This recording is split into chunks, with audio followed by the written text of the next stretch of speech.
దేవునికి స్తోత్రం. పరిశుద్ధ బైబిల్ గ్రంథములో ఈ రీతిగా దేవుని వాక్యం సెలవిస్తూ ఉంది.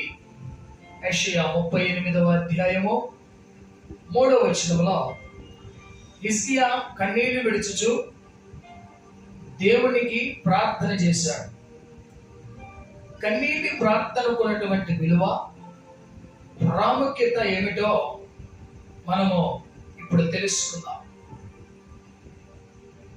హిజ్కియాకి మరణకరమైన రోగము వచ్చింది. అయితే దేవుడైన యెహోవా యెషయాతో ఇలాగ సెలవిచ్చాడు. ఏమిటంటే, నీవు హిజ్కియా దగ్గరకు వెళ్ళి,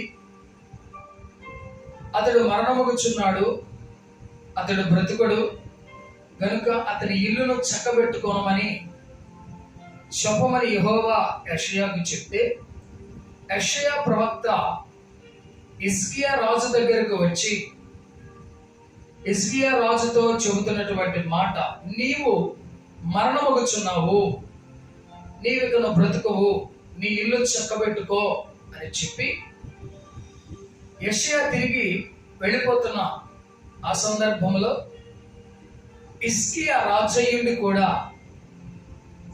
తన రాజ్యం మీద కానీ, అధికారుల మీద కానీ, మంత్రి మీద కానీ ఎవరి మీద ఆధారపడకుండా, నా పరిస్థితి ఇది అని చెప్పుకోకుండా వెనువెంటనే తన ముఖమును గోడ తట్టు తిప్పుకుని దేవునికి ప్రార్థన చేస్తూ ఉన్నాడు.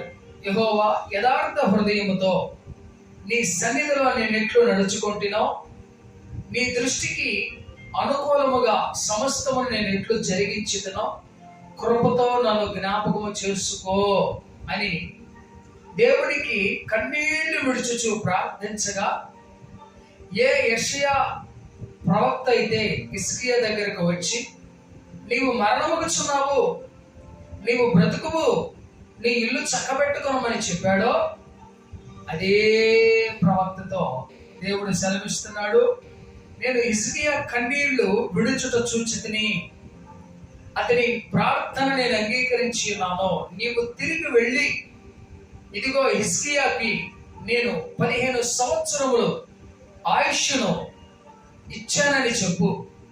అంత మాత్రమే కాదు గాని అతడు ఉన్న పట్టణమును, అలాగే అతనిని అష్షూరు రాజు చేతిలో నుండి నేను కాపాడుతానని నువ్వు చెప్పు అని యెషయాతో అనగా, యెషయా ప్రవక్త వచ్చి హిజ్కియా రాజుతో చెప్పాడు. ప్రియ దేవుని బిడ్డలారా, కన్నీటి ప్రార్థన చాలా విలువైనది. కన్నీరు శ్రేష్టమైనది.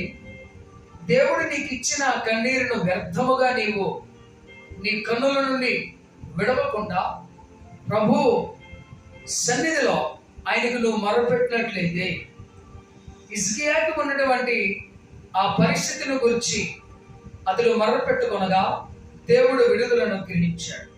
అలాగే నీవు కూడా ప్రియ సహోదర సహోదరి, నీవు ఈ మాటలు వింటూ ఉన్నావు. నీవు కూడా నీకున్న శ్రమలను గురించి, ఇబ్బందులను గురించి, ఇరుకులను గురించి, నువ్వు ఏ సమస్యతో పోరాటము చేస్తూ ఉన్నావో దానిని గురించి దేవుని సన్నిధిలో కూర్చుండి నీవు కన్నీరు కార్చి ప్రభువుని అడిగినట్లయితే, నీ కన్నీరును చూసేవాడు, నీ ప్రార్థనను అంగీకరించే దేవుడు మనకున్నాడు గనుక ఆయన సమీపముగా ఉండగానే ఆయనకు మొర్ర పెట్టుకుని నీవు కూడా హిజ్కియా వలె నీకున్న పరిస్థితుల నుండి విడుదల పొందుదువుగాక. ఆమేన్.